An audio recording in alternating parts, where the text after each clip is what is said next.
Hətta bəlkə gəzməyə gedək, hansısa bir restoranda oturaq, yeyək, içək, nə deyirsən? Yox, restoranda istədiyin yemi özüm hazırlayacağım.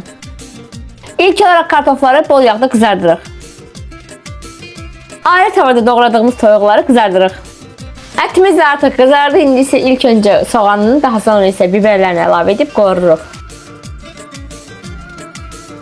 Beşamel sosu üçün bizə 1 xörək qaşığı kərə yağı, 1 xörək qaşığı dolusu un və 200 ml də süd lazımdır. İndi isə hazırladığımız bu içlikləri qabımıza layla düzürük. Üzərinə duz istiyor, sarımsaq tozu əlavə edib qarışdırırıq.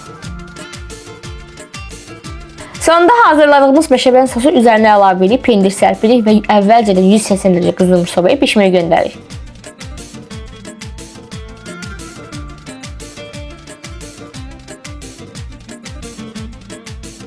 Restoranlarda baha olan yeməyi evdə hazırladıq. Baxaq görək dadı necədir.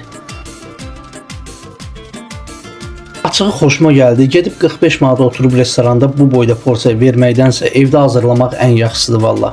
Mənim də çox xoşuma gəldi. Sizlər də evdə mütləq şəkildə hazırlayın.